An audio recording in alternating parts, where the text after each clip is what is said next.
ಓಂ ಶಾಂತಿ. ಇಂದಿನ ಪರಮಾತ್ಮನ ಮಹಾವಾಕ್ಯ ಮುರಳಿ ದಿನಾಂಕ 10/5/2025. ಬಾಪ್ದಾದ ಮಧುಬನ. ಮಧುರ ಮಕ್ಕಳೇ, ಜ್ಞಾನದ ಪಾಯಿಂಟ್ ಅನ್ನು ಸ್ಮೃತಿಯಲ್ಲಿ ಇಟ್ಟುಕೊಳ್ಳಿ, ಆಗ ಖುಷಿ ಇರುತ್ತದೆ. ನೀವೀಗ ಸ್ವರ್ಗದ ಗೇಟ್ನಲ್ಲಿ ನಿಂತಿದ್ದೀರಾ. ಪರಮಾತ್ಮ ತಂದೆ ನಿಮಗೆ ಮುಕ್ತಿ ಮತ್ತು ಜೀವನ್ ಮುಕ್ತಿಯ ಮಾರ್ಗವನ್ನು ತೋರಿಸುತ್ತಿದ್ದಾರೆ. ಇಂದಿನ ಪ್ರಶ್ನೆಯಾಗಿದೆ, ನಿಮ್ಮ ರಿಜಿಸ್ಟರ್ ಅನ್ನು ಸರಿಯಾಗಿ ಇಟ್ಟುಕೊಳ್ಳುವುದಕ್ಕೋಸ್ಕರ ಯಾವೊಂದು ಮಾತಿನ ಕಡೆ ಅವಶ್ಯವಾಗಿ ಗಮನವನ್ನು ಕೊಡಬೇಕು? ಉತ್ತರ, ಮನಸಾ ವಾಚಾ ಕರ್ಮಣ ಯಾರಿಗೂ ನಾನು ದುಃಖವನ್ನು ನೀಡಲಿಲ್ಲ ತಾನೆ ಅನ್ನುವ ಮಾತಿನ ಬಗ್ಗೆ ಗಮನ ಇರಬೇಕು. ನಿಮ್ಮ ಸ್ವಭಾವ ಬಹಳಷ್ಟು ಫಸ್ಟ್ ಕ್ಲಾಸ್ ಆಗಿರಬೇಕು. ನಿಮ್ಮ ಸ್ವಭಾವ ಬಹಳ ಚೆನ್ನಾಗಿರಬೇಕು. ನಿಮ್ಮ ಸ್ವಭಾವ ಮಧುರವಾಗಿರಬೇಕು. ಮಾಯೆ ನಿಮ್ಮ ಕಿವಿ ಅಥವಾ ಮೂಗನ್ನು ಹಿಡಿದುಕೊಂಡು ನಿಮ್ಮ ಮೂಲಕ ಅನ್ಯರಿಗೆ ದುಃಖ ಸಿಗುವಂತಹ ಯಾವ ಕರ್ತವ್ಯವನ್ನು ನಿಮ್ಮ ಮೂಲಕ ಮಾಡಿಸಬಾರದು. ಒಂದು ವೇಳೆ ನೀವು ದುಃಖವನ್ನು ನೀಡಿದರೆ ನೀವು ಬಹಳಷ್ಟು ಪಶ್ಚಾತ್ತಾಪವನ್ನು ಪಡಬೇಕಾಗುತ್ತದೆ. ನೀವು ದುಃಖವನ್ನು ನೀಡಿದರೆ ನೀವು ನಿಮ್ಮ ರಿಜಿಸ್ಟರ್ ಅನ್ನು ಕೆಡಿಸಿಕೊಳ್ಳುತ್ತೀರಾ. ಇಂದಿನ ಗೀತೆಯಾಗಿದೆ, ನಯನಹೀನರಿಗೆ ಮಾರ್ಗವನ್ನು ತೋರಿಸಿ ಪ್ರಭು. ಓಂ ಶಾಂತಿ. ಪರಮಾತ್ಮ ತಂದೆ ಕುಳಿತು ಮಕ್ಕಳಿಗೆ ತಿಳಿಸುತ್ತಾರೆ. ಬಹಳ ಸಹಜವಾದ ಮಾರ್ಗದ ಬಗ್ಗೆ ಮಕ್ಕಳಿಗೆ ತಿಳಿಸಲಾಗಿದೆ. ಆದರೂ ಕೂಡ ಮಕ್ಕಳು ಪೆಟ್ಟನ್ನು ತಿನ್ನುತ್ತಿರುತ್ತಾರೆ. ನೀವೀಗ ಇಲ್ಲಿ ಕುಳಿತಿದ್ದೀರಾ. ನಿಮಗೆ ಗೊತ್ತಿದೆ, ಪರಮಾತ್ಮ ತಂದೆ ನಮಗೆ ಶಿಕ್ಷಣವನ್ನು ಕಲಿಸುತ್ತಿದ್ದಾರೆ. ಪರಮಾತ್ಮ ತಂದೆ ಶಾಂತಿಧಾಮಕ್ಕೆ ಹೋಗುವಂತಹ ಮಾರ್ಗದ ಬಗ್ಗೆ ನಮಗೆ ತಿಳಿಸುತ್ತಿದ್ದಾರೆ. ಈ ಮಾರ್ಗ ಬಹಳ ಸಹಜ ಆಗಿದೆ.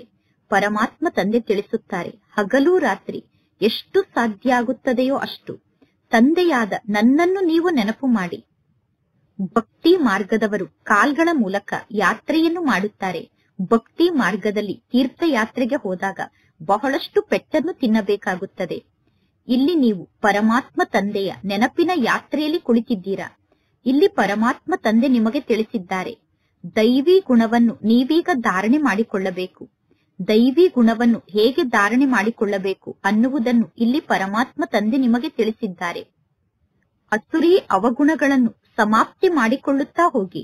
ನೀವೀಗ ಅಸುರರು ಮಾಡುವಂತಹ ಯಾವ ಕಾರ್ಯವನ್ನೂ ಮಾಡಬೇಡಿ. ನಿಮ್ಮ ಮೂಲಕ ವಿಕರ್ಮ ಆಗಬಾರದು. ವಿಕರ್ಮ ಆಗುವಂತಹ ಯಾವುದೇ ಅಸುರಿ ಕಾರ್ಯವನ್ನು ನೀವೀಗ ಮಾಡಬಾರದು. ಈಗ ಪರಮಾತ್ಮ ತಂದೆ ಬಂದಿದ್ದಾರೆ. ಮಕ್ಕಳಾದ ನಿಮ್ಮನ್ನು ಸದಾ ಸುಖಿಗಳನ್ನಾಗಿ ಮಾಡುವುದಕ್ಕೋಸ್ಕರ ಯಾರಾದರೂ ರಾಜನಿಗೆ ಮಗ ಆಗಿದ್ದರೆ ಅವರು ತಮ್ಮ ತಂದೆಯಾದ ರಾಜನನ್ನು ನೋಡಿ ಖುಷಿ ಪಡುತ್ತಾರೆ ಮತ್ತು ರಾಜ್ಯ ಭಾಗ್ಯವನ್ನು ನೋಡಿ ಖುಷಿ ಪಡುತ್ತಾರೆ. ಬಲೆ, ರಾಜ್ಯ ಭಾಗ್ಯ ಈ ಸಮಯದಲ್ಲೂ ಅನೇಕರ ಬಳಿ ಇದೆ. ಆದರೆ ಶರೀರ ಅಂತೂ ರೋಗಿ ಶರೀರ ಆಗುತ್ತಿರುತ್ತದೆ. ಈಗ ಮಕ್ಕಳಾದ ನಿಮಗೆ ನಿಶ್ಚಯ ಇದೆ, ಪರಮಾತ್ಮ ಶಿವತಂದೆ ಈಗ ಬಂದಿದ್ದಾರೆ. ಆ ಪರಮಾತ್ಮ ಶಿವತಂದೆ ನಮಗೆ ಶಿಕ್ಷಣವನ್ನು ಕಲಿಸುತ್ತಿದ್ದಾರೆ. ಪುನಃ ನಾವೀಗ ಸ್ವರ್ಗಕ್ಕೆ ಹೋಗಿ ಸ್ವರ್ಗದಲ್ಲಿ ರಾಜ್ಯವನ್ನು ಆಳುತ್ತೇವೆ. ಸ್ವರ್ಗದಲ್ಲಿ ಪುನಃ ಯಾವುದೇ ಪ್ರಕಾರದ ದುಃಖ ಇರುವುದಿಲ್ಲ. ನಿಮ್ಮ ಬುದ್ಧಿಯಲ್ಲಿ ರಚಯಿತ ಮತ್ತು ರಚನೆಯ ಆದಿ ಮಧ್ಯ ಅಂತ್ಯದ ಜ್ಞಾನ ಇದೆ. ಈ ಜ್ಞಾನ ಬೇರೆ ಯಾವ ಮನುಷ್ಯರ ಬುದ್ಧಿಯಲ್ಲೂ ಇಲ್ಲ. ಈಗ ಮಕ್ಕಳಾದ ನೀವು ಅರ್ಥ ಮಾಡಿಕೊಂಡಿದ್ದೀರಾ. ಮೊದಲು ನಮಗೂ ಕೂಡ ಈ ಜ್ಞಾನ ಗೊತ್ತಿರಲಿಲ್ಲ. ಮೊದಲು ಪರಮಾತ್ಮ ತಂದೆಯ ಬಗ್ಗೆ ನಮಗೆ ಗೊತ್ತಿರಲಿಲ್ಲ. ಮನುಷ್ಯರು ಭಕ್ತಿಯನ್ನು ಮಾಡುವುದು ಬಹಳ ಉತ್ತಮ ಎಂದು ತಿಳಿದುಕೊಂಡಿದ್ದಾರೆ. ಮನುಷ್ಯರು ಅನೇಕ ಪ್ರಕಾರದಿಂದ ಭಕ್ತಿಯನ್ನು ಮಾಡುತ್ತಿರುತ್ತಾರೆ. ಆದರೆ ಅದೆಲ್ಲ ಸ್ಥೂಲ ಮಾತಾಗಿದೆ. ಸೂಕ್ಷ್ಮ ಮಾತಿನ ಬಗ್ಗೆ ಯಾರಿಗೂ ಗೊತ್ತಿಲ್ಲ. ಭಕ್ತಿಯಲ್ಲಿ ಸೂಕ್ಷ್ಮವಾದ ಮಾತಂತೂ ಇಲ್ಲ. ಅಮರನಾಥದ ಯಾತ್ರೆಗೂ ಕೂಡ ಸ್ಥೂಲ ರೂಪದಲ್ಲೇ ಹೋಗುತ್ತಾರೆ. ಅಮರನಾಥದಲ್ಲೂ ಕೂಡ ಲಿಂಗುವೇ ಇದೆ. ನಾವು ಯಾರ ಬಳಿ ಹೋಗುತ್ತಿದ್ದೇವೆ ಅನ್ನುವುದು ಮನುಷ್ಯರಿಗೆ ಗೊತ್ತೇ ಇಲ್ಲ. ಈಗ ಮಕ್ಕಳಾದ ನೀವು ಪೆಟ್ಟನ್ನು ತಿನ್ನುವುದಕ್ಕೋಸ್ಕರ ಎಲ್ಲಿಗೂ ಹೋಗುವುದಿಲ್ಲ. ನಿಮಗೆ ಗೊತ್ತಿದೆ, ನಾವೀಗ ಹೊಸ ಜಗತ್ತಿಗೆ ಹೋಗುವುದಕ್ಕೋಸ್ಕರ ಶಿಕ್ಷಣವನ್ನು ಕಲಿಯುತ್ತಿದ್ದೇವೆ. ಆ ಹೊಸ ಜಗತ್ತಿನಲ್ಲಿ ವೇದ, ಶಾಸ್ತ್ರ ಮುಂತಾದದ್ದು ಇರುವುದಿಲ್ಲ. ಸತ್ಯಯುಗದಲ್ಲಿ ಭಕ್ತಿ ಇರುವುದಿಲ್ಲ. ಸತ್ಯಯುಗದಲ್ಲಿ ಕೇವಲ ಸುಖ ಇರುತ್ತದೆ. ಎಲ್ಲಿ ಭಕ್ತಿ ಇರುತ್ತದೆಯೋ ಅಲ್ಲಿ ದುಃಖ ಇರುತ್ತದೆ. ಈ ಸೃಷ್ಟಿ ಚಕ್ರದ ಚಿತ್ರ ಬಹಳ ಒಳ್ಳೆಯ ಚಿತ್ರ ಆಗಿದೆ. ಸ್ವರ್ಗದ ಗೇಟ್ ಅನ್ನು ಈ ಚಿತ್ರದಲ್ಲಿ ಬಹಳಷ್ಟು ಸ್ಪಷ್ಟವಾಗಿ ತೋರಿಸಲಾಗಿದೆ. ಸ್ವರ್ಗದ ಗೇಟ್ ಸೃಷ್ಟಿ ಚಕ್ರದ ಚಿತ್ರದಲ್ಲಿ ಸ್ಪಷ್ಟವಾಗಿದೆ. ಅಂದ ಮೇಲೆ ಈಗ ಈ ಜ್ಞಾನ ನಿಮ್ಮ ಬುದ್ಧಿಯಲ್ಲಿ ಇರಬೇಕು. ನಾವೀಗ ಸ್ವರ್ಗದ ಗೇಟ್ನಲ್ಲಿ ಕುಳಿತಿದ್ದೇವೆ ಅಂದ ಮೇಲೆ ನಿಮಗೆ ಬಹಳಷ್ಟು ಖುಷಿ ಇರಬೇಕು. ಈ ಜ್ಞಾನದ ಪಾಯಿಂಟ್ಸ್ ಅನ್ನು ನೆನಪು ಮಾಡಿಕೊಂಡರೆ ನೀವು ಬಹಳಷ್ಟು ಖುಷಿಯಲ್ಲಿ ಇರಬಹುದು. ನಿಮಗೆ ಗೊತ್ತಿದೆ, ನಾವೀಗ ಸ್ವರ್ಗದ ಗೇಟ್ಗೆ ಹೋಗುತ್ತಿದ್ದೇವೆ. ಸ್ವರ್ಗದಲ್ಲಿ ಜನರ ಸಂಖ್ಯೆ ಬಹಳ ಕಡಿಮೆ ಇರುತ್ತದೆ. ಈ ಕಲಿಯುಗದಲ್ಲಿ ನೋಡಿ, ಮನುಷ್ಯರ ಸಂಖ್ಯೆ ಎಷ್ಟೊಂದು ಜಾಸ್ತಿ ಇದೆ. ಕಲಿಯುಗದಲ್ಲಿ ಮನುಷ್ಯರು ಪೆಟ್ಟನ್ನು ತಿನ್ನುತ್ತಿರುತ್ತಾರೆ. ಭಕ್ತಿ ಮಾರ್ಗದಲ್ಲಿ ಎಷ್ಟೊಂದು ದಾನ ಪುಣ್ಯವನ್ನು ಮಾಡುತ್ತಾರೆ. ಸಾಧು ಸಂತರ ಹಿಂದೆ ಎಷ್ಟೊಂದು ಅಲೆದಾಡುತ್ತಾರೆ. ಆದರೂ ಕೂಡ ಹೇ ಪ್ರಭು, ನಯನಹೀನರಿಗೆ ಮಾರ್ಗವನ್ನು ತೋರಿಸು ಎಂದು ಪರಮಾತ್ಮ ತಂದೆಯನ್ನು ಕೂಗಿ ಕರೆಯುತ್ತಾರೆ. ಸದಾ ಮುಕ್ತಿ ಮತ್ತು ಜೀವನ್ ಮುಕ್ತಿಯ ಮಾರ್ಗ ಗೊತ್ತಾಗಬೇಕು ಎಂದು ಎಲ್ಲರೂ ಬಯಸುತ್ತಾರೆ. ಇದು ಹಳೆಯ ದುಃಖದ ಜಗತ್ತಾಗಿದೆ. ಈ ಹಳೆಯ ದುಃಖದ ಜಗತ್ತಿನ ಬಗ್ಗೆ ಮಕ್ಕಳಾದ ನಿಮಗೆ ಗೊತ್ತಿದೆ. ಮನುಷ್ಯರಿಗೆ ಈ ದುಃಖದ ಜಗತ್ತಿನ ಬಗ್ಗೆ ಗೊತ್ತಿಲ್ಲ. ಕಲಿಯುಗದ ಆಯಸ್ಸು ಲಕ್ಷಾಂತರ ವರ್ಷ ಆಗಿದೆ ಎಂದು ಜಗತ್ತಿನ ಜನ ಹೇಳುತ್ತಾರೆ. ಅಂದ ಮೇಲೆ ಪಾಪ ಎಲ್ಲರೂ ಅಂಧಕಾರದಲ್ಲಿ ಇದ್ದಾರೆ. ಮಕ್ಕಳಾದ ನಿಮ್ಮಲ್ಲೂ ಕೂಡ ಅನೇಕರು ನಂಬರ್ ವಾರ್ ಆಗಿದ್ದಾರೆ. ನಿಮಗೆ ಗೊತ್ತಿದೆ, ಅವಶ್ಯವಾಗಿ ಪರಮಾತ್ಮ ತಂದೆ ನಮಗೆ ರಾಜಯೋಗವನ್ನು ಕಲಿಸುತ್ತಿದ್ದಾರೆ. ಹೇಗೆ ವಕೀಲರ ಯೋಗ ಇದೆ, ಇಂಜಿನಿಯರ್ಗಳ ಯೋಗ ಇದೆ. ಅಂದರೆ ವಕೀಲರಾಗುವಂತಹ ವಿದ್ಯಾರ್ಥಿಗಳು ಶಿಕ್ಷಣವನ್ನು ಕಲಿಸುತ್ತಿರುವಂತಹ ವಕೀಲ ಟೀಚರ್ನ ಜೊತೆಗೆ ಯೋಗವನ್ನು ಜೋಡಣೆ ಮಾಡಿರುತ್ತಾರೆ. ಇಂಜಿನಿಯರ್ ಆಗುವಂತಹ ವಿದ್ಯಾರ್ಥಿಗಳು ತಮಗೆ ಶಿಕ್ಷಣವನ್ನು ಕಲಿಸುತ್ತಿರುವಂತಹ ಟೀಚರ್ ಆದಂತಹ ಇಂಜಿನಿಯರ್ನ ಜೊತೆಗೆ ಯೋಗವನ್ನು ಜೋಡಣೆ ಮಾಡಿರುತ್ತಾರೆ. ಶಿಕ್ಷಣವನ್ನು ಕಲಿಯುವಾಗ ಟೀಚರ್ನ ನೆನಪಂತೂ ಇರುತ್ತದೆ ತಾನೆ. ವಕೀಲರಾಗುವಂತಹ ಜ್ಞಾನದ ಮೂಲಕ ಮನುಷ್ಯರು ವಕೀಲರಾಗಿ ಬಿಡುತ್ತಾರೆ. ಅದೇ ರೀತಿ ಇದು ರಾಜಯೋಗ ಆಗಿದೆ. ಈಗ ಪರಂಪಿತ ಪರಮಾತ್ಮ ತಂದೆಯ ಜೊತೆಗೆ ನಿಮ್ಮ ಬುದ್ಧಿಯೋಗ ಜೋಡಣೆ ಆಗಿದೆ. ಈ ಜ್ಞಾನ ಮಾರ್ಗದಲ್ಲಿ ನಿಮಗೆ ಸಂಪೂರ್ಣ ಖುಷಿಯ ನಶೆ ಇರಬೇಕು. ನೀವೀಗ ಬಹಳಷ್ಟು ಮಧುರರು ಆಗಬೇಕು. ನಿಮ್ಮ ಸ್ವಭಾವ ಬಹಳಷ್ಟು ಫಸ್ಟ್ ಕ್ಲಾಸ್ ಆಗಿರಬೇಕು. ನಿಮ್ಮ ಮೂಲಕ ಯಾರಿಗೂ ದುಃಖದ ಅನುಭವ ಆಗಬಾರದು. ಅಂದರೆ ನೀವೀಗ ಯಾರಿಗೂ ದುಃಖವನ್ನು ನೀಡಬಾರದು. ಯಾರಿಗೂ ದುಃಖವನ್ನು ನೀಡಬಾರದು ಎಂದು ನೀವು ಬಯಸುತ್ತೀರಾ. ಆದರೂ ಕೂಡ ಮಾಯೆ ನಿಮ್ಮ ಕಿವಿ ಮತ್ತು ಮೂಗನ್ನು ಹಿಡಿದುಕೊಂಡು ನಿಮ್ಮ ಮೂಲಕ ಅನ್ಯರಿಗೆ ದುಃಖವನ್ನು ನೀಡುವಂತಹ ತಪ್ಪನ್ನು ಮಾಡಿಸುತ್ತದೆ. ಪುನಃ ಆಂತರ್ಯದಲ್ಲೇ ಪಶ್ಚಾತ್ತಾಪವನ್ನು ಪಡುತ್ತೀರಾ, ನಾನು ಏಕೆ ಇವರಿಗೆ ದುಃಖವನ್ನು ನೀಡಿದೆ ಎಂದು. ಆದರೆ ನಿಮ್ಮ ರಿಜಿಸ್ಟರ್ ಅಂತೂ ಕೆಟ್ಟು ಹೋಯಿತು ತಾನೆ. ಅಂದ ಮೇಲೆ ನೀವೀಗ ಪ್ರಯತ್ನವನ್ನು ಪಡಬೇಕು. ಅಂದರೆ ಮನಸಾ ವಾಚಾ ಕರ್ಮಣ ನನ್ನ ಮೂಲಕ ಯಾರಿಗೂ ದುಃಖ ಸಿಗಬಾರದು ಅನ್ನುವ ಮಾತಿನ ಬಗ್ಗೆ ನೀವೀಗ ಪ್ರಯತ್ನವನ್ನು ಪಡಬೇಕು. ಪರಮಾತ್ಮ ತಂದೆ ಬರುವುದೇ ನಮ್ಮನ್ನು ಈ ರೀತಿ ದೇವತೆಯನ್ನಾಗಿ ಮಾಡುವುದಕ್ಕೋಸ್ಕರ. ಪರಮಾತ್ಮ ತಂದೆ ಎಂದೂ ಯಾರಿಗೂ ದುಃಖವನ್ನು ನೀಡುವುದಿಲ್ಲ. ಈ ಬ್ರಹ್ಮ ತಂದೆ ಯಾರಿಗಾದರೂ ಎಂದಾದರೂ ದುಃಖವನ್ನು ನೀಡುತ್ತಾರೇನೂ ಇಲ್ಲ. ಲೌಕಿಕ ಟೀಚರ್ ಶಿಕ್ಷಣವನ್ನು ಕಲಿಸುತ್ತಾರೆ. ಟೀಚರ್ ಶಿಕ್ಷಣವನ್ನು ಕಲಿಸುವಾಗ ದುಃಖವನ್ನು ನೀಡುವುದಿಲ್ಲ. ಇನ್ನು ಮಕ್ಕಳು ಶಿಕ್ಷಣವನ್ನು ಕಲಿಯದೇ ಇದ್ದರೆ ಕೆಲವರಿಗೆ ಟೀಚರ್ ಶಿಕ್ಷೆಯನ್ನು ನೀಡುತ್ತಾರೆ. ವರ್ತಮಾನ ಸಮಯದಲ್ಲಿ ವಿದ್ಯಾರ್ಥಿಗಳಿಗೆ ಹೊಡೆಯುವಂತಹ ಕಾಯ್ದೆ ಕೂಡ ಇಲ್ಲ. ನೀವೀಗ ಆತ್ಮಿಕ ಟೀಚರ್ ಆಗಿದ್ದೀರಾ. ಶಿಕ್ಷಣವನ್ನು ಕಲಿಸುವುದು ನಿಮ್ಮ ಕೆಲಸ ಆಗಿದೆ. ಜೊತೆ ಜೊತೆಗೆ ಒಳ್ಳೆಯ ನಡತೆಯನ್ನು ಕಲಿಸುವುದು ನಿಮ್ಮ ಕೆಲಸ ಆಗಿದೆ. ಪುನಃ ಚೆನ್ನಾಗಿ ಶಿಕ್ಷಣವನ್ನು ಕಲಿತರೆ, ಚೆನ್ನಾಗಿ ಶಿಕ್ಷಣವನ್ನು ಓದಿದರೆ ಶ್ರೇಷ್ಠ ಪದವಿಯನ್ನು ಪಡೆದುಕೊಳ್ಳುತ್ತೀರಾ. ಒಂದು ವೇಳೆ ನೀವು ಶಿಕ್ಷಣವನ್ನು ಕಲಿಯದೇ ಇದ್ದರೆ ನೀವು ಸ್ವಯಂ ಫೇಲ್ ಆಗುತ್ತೀರಾ. ಇಲ್ಲಿ ಪರಮಾತ್ಮ ತಂದೆ ಪ್ರತಿದಿನ ಬಂದು ಜ್ಞಾನದ ಶಿಕ್ಷಣವನ್ನು ಕಲಿಸುತ್ತಾರೆ ಮತ್ತು ಒಳ್ಳೆಯ ನಡತೆಯನ್ನು ಧಾರಣೆ ಮಾಡಿಕೊಳ್ಳುವುದನ್ನು ಕೂಡ ಕಲಿಸುತ್ತಾರೆ. ಜ್ಞಾನದ ಶಿಕ್ಷಣವನ್ನು ಕಲಿಸುವುದಕ್ಕೋಸ್ಕರ ಪ್ರದರ್ಶನ ಮುಂತಾದದ್ದರ ವ್ಯವಸ್ಥೆಯನ್ನೂ ಕೂಡ ಮಾಡಲಾಗುತ್ತದೆ. ಎಲ್ಲರೂ ಸೇವೆಯನ್ನು ಮಾಡಲು ಪ್ರದರ್ಶನದ ಚಿತ್ರ ಬೇಕು ಎಂದು ಹೇಳುತ್ತಾರೆ, ಪ್ರೊಜೆಕ್ಟರ್ ಬೇಕು ಎಂದು ಹೇಳುತ್ತಾರೆ. ಸಾವಿರಾರು ಪ್ರೊಜೆಕ್ಟರ್ ಅನ್ನು ನೀವು ಖರೀದಿ ಮಾಡುತ್ತೀರಾ. ಪ್ರತಿಯೊಂದು ಮಾತನ್ನು ಪರಮಾತ್ಮ ತಂದೆ ಬಹಳ ಸಹಜ ರೂಪದಲ್ಲಿ ತಿಳಿಸುತ್ತಾರೆ. ಅಮರನಾಥದಲ್ಲಿ ನೀವು ಬಹಳಷ್ಟು ಸಹಜ ರೂಪದಲ್ಲಿ ಸೇವೆಯನ್ನು ಮಾಡಬಹುದು. ಚಿತ್ರಗಳ ಮೂಲಕ ನೀವು ಜ್ಞಾನವನ್ನು ತಿಳಿಸಬಹುದು. ಜ್ಞಾನ ಅಂದರೆ ಏನು, ಭಕ್ತಿ ಅಂದರೆ ಏನು ಅನ್ನುವುದನ್ನು ನೀವೀಗ ತಿಳಿಸಬೇಕು. ಜ್ಞಾನ ಈ ಕಡೆ ಇದೆ, ಭಕ್ತಿ ಆ ಕಡೆ ಇದೆ. ಜ್ಞಾನದ ಮೂಲಕ ಸ್ವರ್ಗ ಸ್ಥಾಪನೆ ಆಗುತ್ತದೆ, ಭಕ್ತಿಯ ಮೂಲಕ ನರಕದ ಸ್ಥಾಪನೆ ಆಗುತ್ತದೆ ಅನ್ನುವ ಮಾತು ಸ್ಪಷ್ಟವಾಗಿದೆ. ಈಗ ಮಕ್ಕಳಾದ ನೀವು ಯಾವ ಜ್ಞಾನದ ಶಿಕ್ಷಣವನ್ನು ಕಲಿಯುತ್ತಿದ್ದೀರೋ ಆ ಜ್ಞಾನದ ಶಿಕ್ಷಣ ಬಹಳಷ್ಟು ಸಹಜ ಆಗಿದೆ.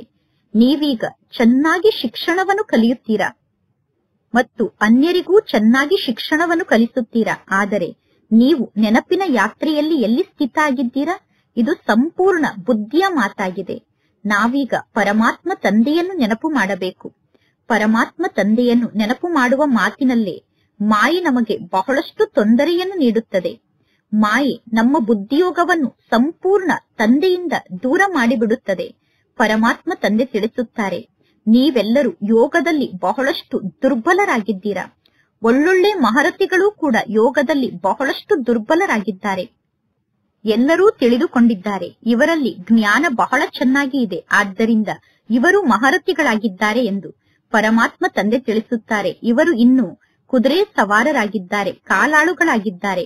ಮಹರಥಿಗಳು ಯಾರು ಅಂದರೆ ಯಾರು ಪರಮಾತ್ಮ ತಂದೆಯ ನೆನಪಿನಲ್ಲಿ ಸ್ಥಿತ ಆಗಿರುತ್ತಾರೋ ಅವರೇ ಮಹರಥಿಗಳಾಗಿದ್ದಾರೆ.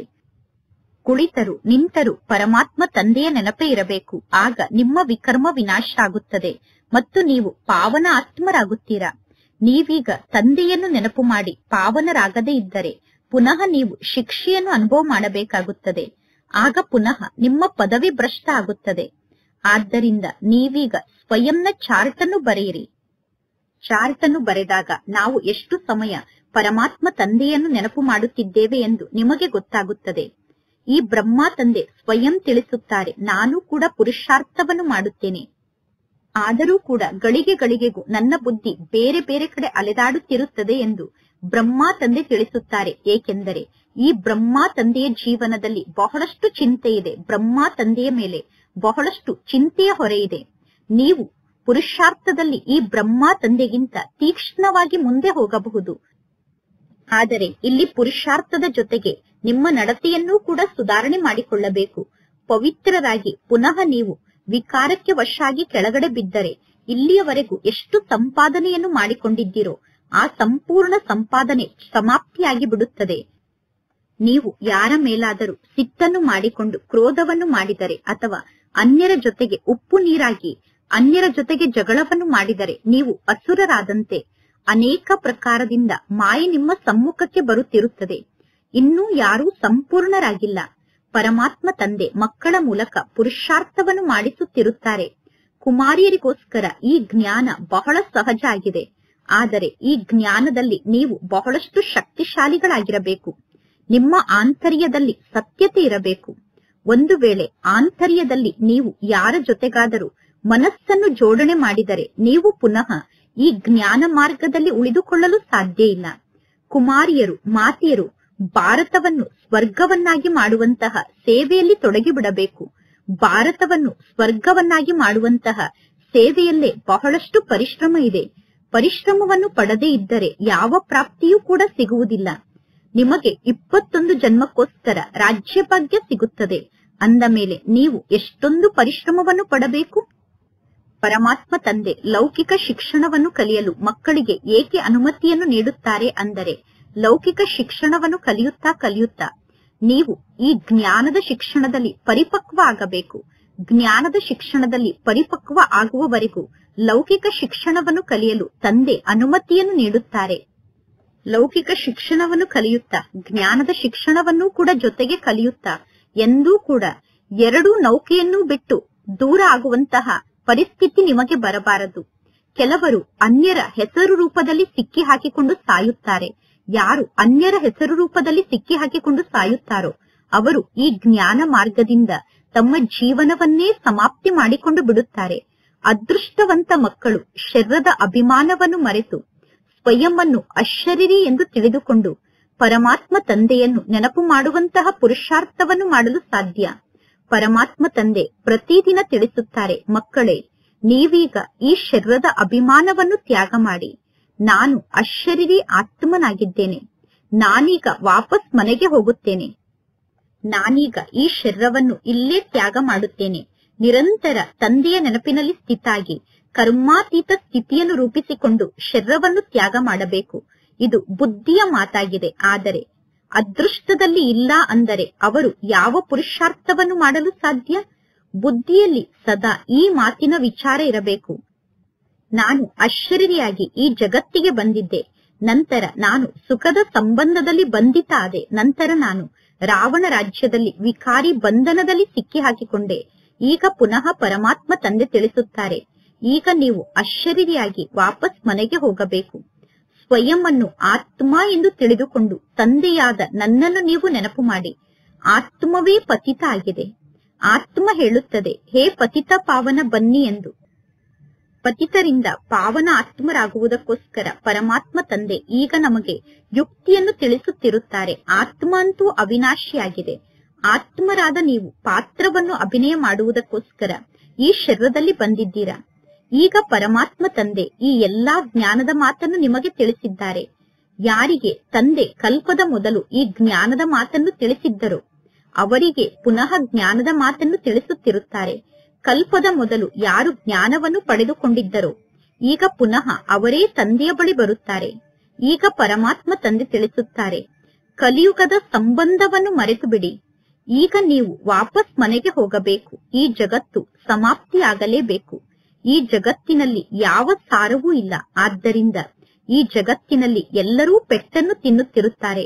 ಭಕ್ತರೂ ಕೂಡ ಹೇಳುತ್ತಾರೆ, ಭಗವಂತ ತಂದೆಯ ಜೊತೆಗೆ ಮಿಲನವನ್ನು ಮಾಡಬೇಕು ಎಂದು.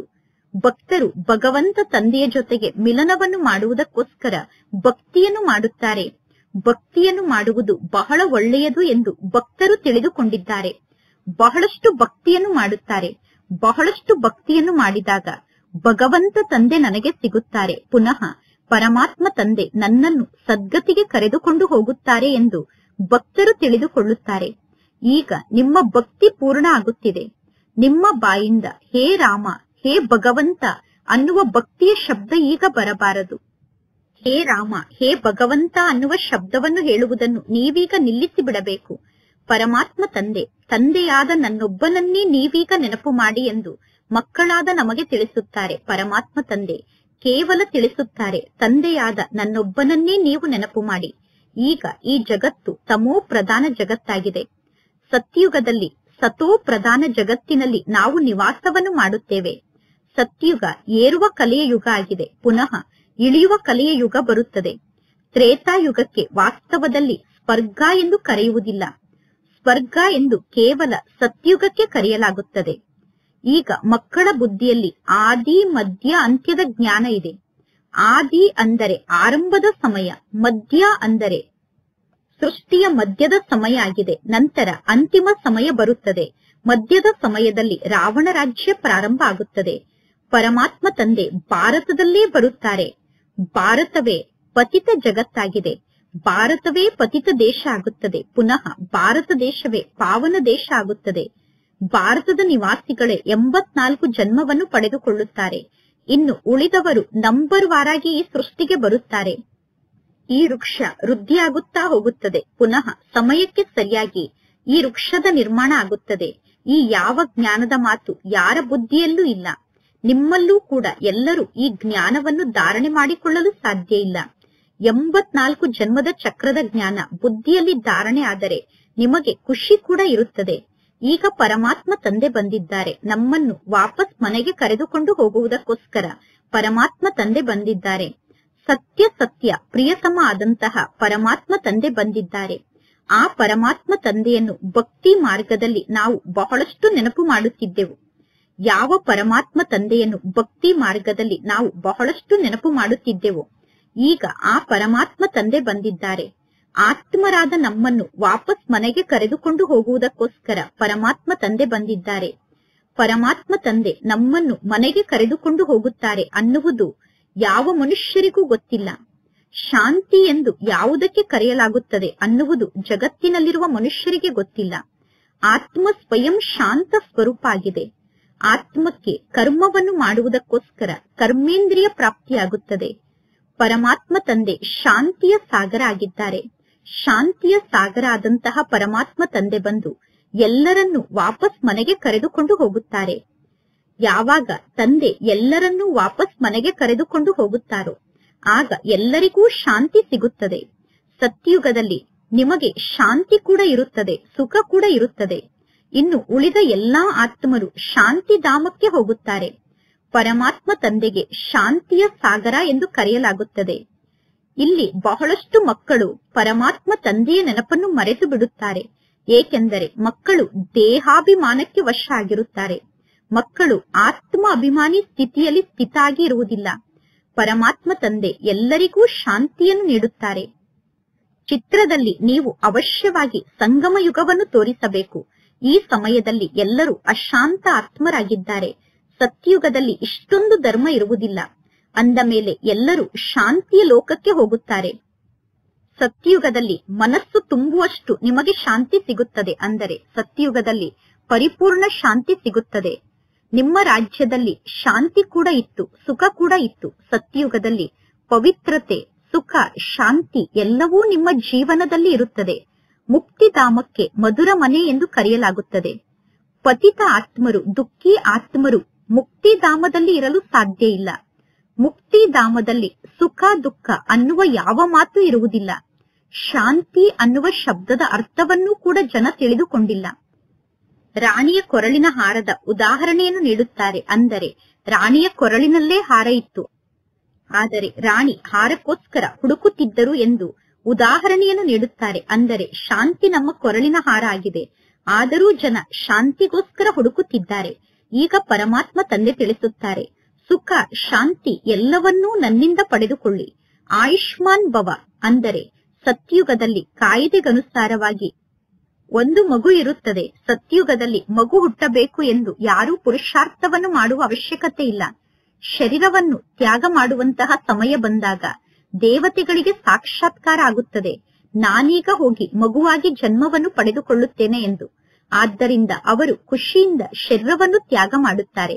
ಹೇಗೆ ಈ ಬ್ರಹ್ಮ ತಂದೆಗೂ ಕೂಡ ಖುಷಿ ಇದೆ, ನಾನೀಗ ಈ ಶರೀರವನ್ನು ತ್ಯಾಗ ಮಾಡಿ ಹೋಗಿ ಸತ್ಯುಗದಲ್ಲಿ ಈ ರೀತಿ ಶ್ರೀಕೃಷ್ಣ ಆಗುತ್ತೇನೆ ಎಂದು, ನಾನೀಗ ಶಿಕ್ಷಣವನ್ನು ಕಲಿಯುತ್ತಿದ್ದೇನೆ ಅನ್ನುವ ಖುಷಿ ಬ್ರಹ್ಮ ತಂದೆಗೆ ಇದೆ. ನಿಮಗೂ ಕೂಡ ಗೊತ್ತಿದೆ, ನಾವು ಸತ್ಯುಗಕ್ಕೆ ಹೋಗುತ್ತೇವೆ. ಈ ಸಂಗಮ ಯುಗದಲ್ಲೇ ನಿಮ್ಮ ಬುದ್ಧಿಯಲ್ಲಿ ಈ ಸಂಪೂರ್ಣ ಜ್ಞಾನ ಇರುತ್ತದೆ. ಅಂದ ಮೇಲೆ ನಿಮಗೆ ಎಷ್ಟೊಂದು ಖುಷಿ ಇರಬೇಕು. ಈಗ ಎಷ್ಟು ಶ್ರೇಷ್ಠ ಶಿಕ್ಷಣವನ್ನು ನೀವು ಕಲಿಯುತ್ತೀರೋ ಅಷ್ಟು ಜಾಸ್ತಿ ಖುಷಿ ನಿಮಗೆ ಇರುತ್ತದೆ. ನಮಗೆ ಭಗವಂತ ತಂದೆ ಶಿಕ್ಷಣವನ್ನು ಕಲಿಸುತ್ತಿದ್ದಾರೆ. ಗುರಿ ಉದ್ದೇಶ ನಮ್ಮ ಸಮ್ಮುಖದಲ್ಲೇ ಇದೆ. ಅಂದ ಮೇಲೆ ಮಕ್ಕಳಿಗೆ ಎಷ್ಟೊಂದು ಖುಷಿ ಇರಬೇಕು. ಆದರೆ ಪುರುಷಾರ್ಥದ ಮಾರ್ಗದಲ್ಲಿ ನಡೆಯುತ್ತಾ ಮಕ್ಕಳು ಪುನಃ ಕೆಳಗಡೆ ಬಿದ್ದು ಬಿಡುತ್ತಾರೆ. ನಿಮ್ಮ ಸೇವೆ ಯಾವಾಗ ವೃದ್ಧಿಯಾಗುತ್ತದೆ ಅಂದರೆ ಯಾವಾಗ ಕುಮಾರಿಯರಾದ ನೀವು ಮೈದಾನಕ್ಕೆ ಬರುತ್ತೀರೋ ಆಗ ನಿಮ್ಮ ಸೇವೆ ವೃದ್ಧಿಯಾಗುತ್ತದೆ. ಪರಮಾತ್ಮ ತಂದೆ ತಿಳಿಸುತ್ತಾರೆ, ಎಂದೂ ಕೂಡ ನೀವು ಪರಸ್ಪರ ಒಬ್ಬರು ಇನ್ನೊಬ್ಬರ ಜೊತೆಗೆ ಉಪ್ಪು ನೀರಿನ ಸಮಾನ ಆಗಿ ಜಗಳವನ್ನು ಮಾಡಬೇಡಿ. ನಿಮಗೆ ಗೊತ್ತಿದೆ, ನಾವೀಗ ಇಂತಹ ಜಗತ್ತಿಗೆ ಹೋಗುತ್ತೇವೆ. ಅಲ್ಲಿ ಸಿಂಹ ಮತ್ತು ಮೇಕೆ ಒಟ್ಟಿಗೆ ನೀರನ್ನು ಕುಡಿಯುತ್ತದೆ. ಅಂದರೆ ಪ್ರಾಣಿಗಳು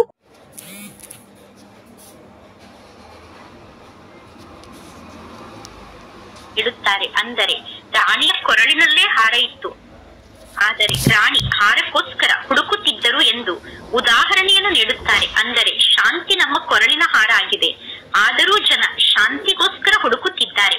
ಈಗ ಪರಮಾತ್ಮ ತಂದೆ ತಿಳಿಸುತ್ತಾರೆ, ಸುಖ ಶಾಂತಿ ಎಲ್ಲವನ್ನೂ ನನ್ನಿಂದ ಪಡೆದುಕೊಳ್ಳಿ. ಆಯುಷ್ಮಾನ್ ಭವ.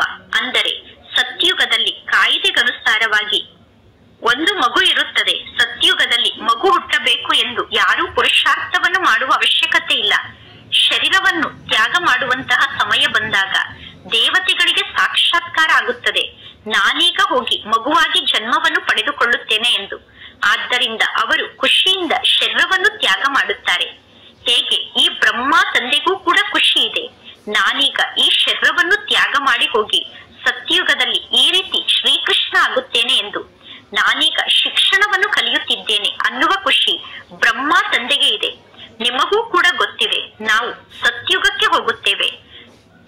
ಈ ಸಂಗಮ ಯುಗದಲ್ಲಿ ನಿಮ್ಮ ಬುದ್ಧಿಯಲ್ಲಿ ಈ ಸಂಪೂರ್ಣ ಜ್ಞಾನ ಇರುತ್ತದೆ. ಅಂದ ಮೇಲೆ ನಿಮಗೆ ಎಷ್ಟೊಂದು ಖುಷಿ ಇರಬೇಕು. ಈಗ ಎಷ್ಟು ಶ್ರೇಷ್ಠ ಶಿಕ್ಷಣವನ್ನು ನೀವು ಕಲಿಯುತ್ತೀರೋ ಅಷ್ಟು ಜಾಸ್ತಿ ಖುಷಿ ನಿಮಗೆ ಇರುತ್ತದೆ. ನಮಗೆ ಭಗವಂತ ತಂದೆ ಶಿಕ್ಷಣವನ್ನು ಕಲಿಸುತ್ತಿದ್ದಾರೆ. ಗುರಿ ಉದ್ದೇಶ ನಮ್ಮ ಸಮ್ಮುಖದಲ್ಲೇ ಇದೆ. ಅಂದ ಮೇಲೆ ಮಕ್ಕಳಿಗೆ ಎಷ್ಟೊಂದು ಖುಷಿ ಇರಬೇಕು. ಆದರೆ ಪುರುಷಾರ್ಥದ ಮಾರ್ಗದಲ್ಲಿ ನಡೆಯುತ್ತಾ ಮಕ್ಕಳು ಪುನಃ ಕೆಳಗಡೆ ಬಿದ್ದು ಬಿಡುತ್ತಾರೆ.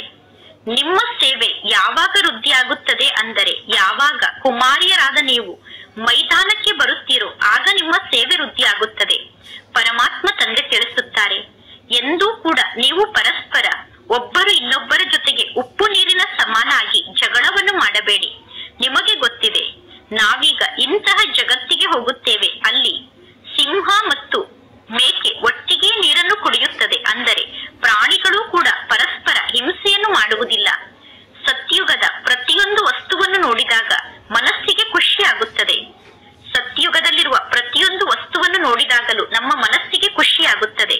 ಅದರ ಹೆಸರೇ ಸ್ವರ್ಗ ಆಗಿದೆ. ಅಂದ ಮೇಲೆ ಕುಮಾರಿಯರಾದ ನೀವು ನಿಮ್ಮ ಲೌಕಿಕ ತಂದೆ ತಾಯಿಗೆ ಹೇಳಬೇಕು, ನಾವೀಗ ಅಂತಹ ಸತ್ಯುಗಕ್ಕೆ ಹೋಗುವುದಕ್ಕೋಸ್ಕರ ತಯಾರಿಯನ್ನು ಮಾಡಿಕೊಳ್ಳುತ್ತಿದ್ದೇವೆ. ಅಂದ ಮೇಲೆ ನಾವೀಗ ಅವಶ್ಯವಾಗಿ ಪಾವನ ಆತ್ಮರಾಗಬೇಕು. ಪರಮಾತ್ಮ ತಂದೆ ತಿಳಿಸುತ್ತಾರೆ, ಕಾಮ ವಿಕಾರ ಮಹಾಶತ್ರು ಆಗಿದೆ. ಅಂದ ಮೇಲೆ ನಾವೀಗ ಯೋಗಿಗಳಾಗಿದ್ದೇವೆ. ಆದ್ದರಿಂದ ನಾವೀಗ ಪತಿತರಾಗಲು ಸಾಧ್ಯ ಇಲ್ಲ. ಮಕ್ಕಳಿಗೆ ಮಾತನಾಡುವಂತಹ ಕಲೆ ಕೂಡ ಗೊತ್ತಿರಬೇಕು. ಕುಮಾರಿಯರಾದಂತಹ ನೀವು ಯಾವಾಗ ಸೇವೆಯನ್ನು ಮಾಡುವುದಕ್ಕೋಸ್ಕರ ಮುಂದೆ ಬರುತ್ತೀರೋ ಆಗ ಎಷ್ಟು ಬೇಗ ಸೇವೆ ನಡೆಯುತ್ತದೆ ಎಂದು ನೀವೇ ನೋಡಿ. ಆದರೆ ಕುಮಾರಿಯರಾದ ನೀವು ನಷ್ಟ ಮೋಹಿಗಳಾಗಬೇಕು. ಒಮ್ಮೆ ಸತ್ತ ನಂತರ ಪುನಃ ಶವಕ್ಕೆ ಜಗತ್ತಿನ ವಸ್ತುವಿನ ನೆನಪು ಬರುತ್ತದೆಯೇನು? ಇಲ್ಲ. ಅದೇ ರೀತಿ ನಾವೀಗ ಸತ್ತಿದ್ದೇವೆ ಅಂದ ಮೇಲೆ ಈ ಜಗತ್ತು ನಮಗೆ ಏಕೆ ನೆನಪಿಗೆ ಬರಬೇಕು? ಆದರೆ ಬಹಳಷ್ಟು ಜನ ಮಕ್ಕಳಿಗೆ ತಮ್ಮ ಲೌಕಿಕ ಮನೆಯ ನೆನಪು ಬರುತ್ತಿರುತ್ತದೆ ಮತ್ತು ತಮ್ಮ ಮಕ್ಕಳ ನೆನಪು ಬರುತ್ತಿರುತ್ತದೆ, ಅನೇಕ ಸಂಬಂಧಿಗಳ ನೆನಪು ಬರುತ್ತಿರುತ್ತದೆ. ಅಂತವರ ಬುದ್ಧಿಯೋಗ ಪುನಃ ಪರಮಾತ್ಮ ತಂದೆಯ ಜೊತೆಗೆ ಹೇಗೆ ಜೋಡಣೆ ಆಗಲು ಸಾಧ್ಯ? ಈಗ ನಿಮ್ಮ ಬುದ್ಧಿಯಲ್ಲಿ ಸದಾ ಈ ಮಾತಿನ ಸ್ಮೃತಿ ಇರಬೇಕು, ನಾನು ಪರಮಾತ್ಮ ತಂದೆಗೆ ಮಗು ಆಗಿದ್ದೇನೆ. ಈಗ ಈ ಹಳೆಯ ಜಗತ್ತು ಸಮಾಪ್ತಿಯಾಗಿ ಬಿಟ್ಟಿದೆ. ಪರಮಾತ್ಮ ತಂದೆ ತಿಳಿಸುತ್ತಾರೆ, ತಂದೆಯಾದ ನನ್ನೊಬ್ಬನನ್ನೇ ನೀವೀಗ ನೆನಪು ಮಾಡಿ. ಒಳ್ಳೆಯದು. ಮಧುರಾತಿ ಮಧುರ ಅಗಲಿ ಹೋಗಿ ಮರಳಿ ಸಿಕ್ಕಿರುವ ಮಕ್ಕಳ ಪ್ರತಿ ಮಾತ್ಪಿತಾ ಬಾಪ್ತಾದರವರ ನೆನಪು, ಪ್ರೀತಿ ಹಾಗೂ ಸುಪ್ರಭಾತ. ಆತ್ಮಿಕ ಮಕ್ಕಳಿಗೆ ಆತ್ಮಿಕ ತಂದೆಯ ನಮಸ್ತೆ, ಆತ್ಮಿಕ ತಂದೆಗೆ ಆತ್ಮಿಕ ಮಕ್ಕಳ ನೆನಪು, ಪ್ರೀತಿ ಹಾಗೂ ನಮಸ್ತೆ ನಮಸ್ತೆ ನಮಸ್ತೆ. ಧಾರಣೆಗೋಸ್ಕರ ಮುಖ್ಯ ಸಾರ. ಫಸ್ಟ್ ಪಾಯಿಂಟ್, ನಿಮ್ಮ ಶ್ರೇಷ್ಠ ಅದೃಷ್ಟವನ್ನು ರೂಪಿಸಿಕೊಳ್ಳುವುದಕ್ಕೋಸ್ಕರ ಎಷ್ಟು ಸಾಧ್ಯವೋ ಅಷ್ಟು ಅಶರೀರಿ ಆಗುವಂತಹ ಅಭ್ಯಾಸವನ್ನು ಮಾಡಿ.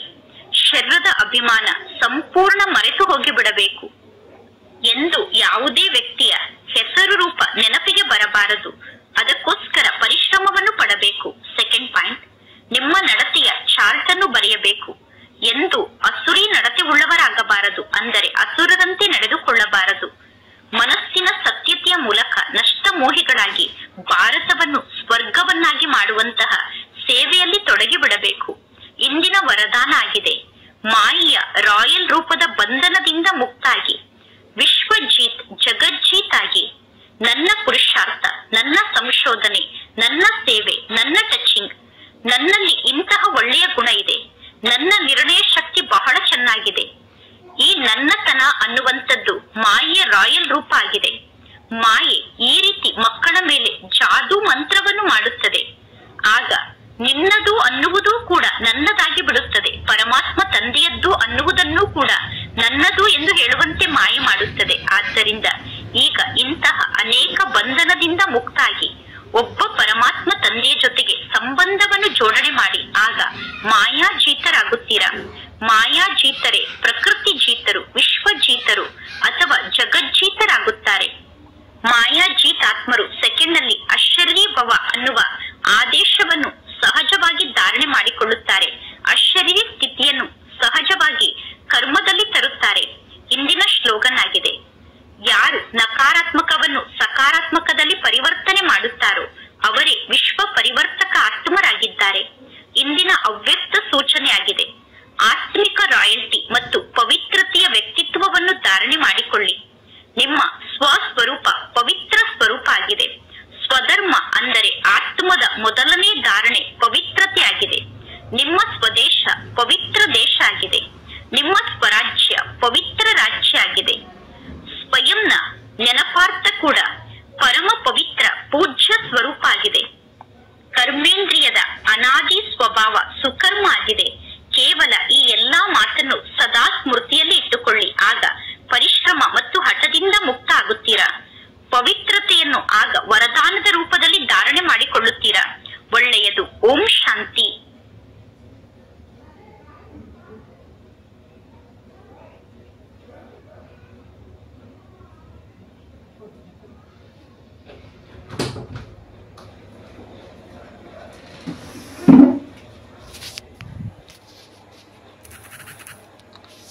ಕೂಡ ಪರಸ್ಪರ ಹಿಂಸೆಯನ್ನು ಮಾಡುವುದಿಲ್ಲ.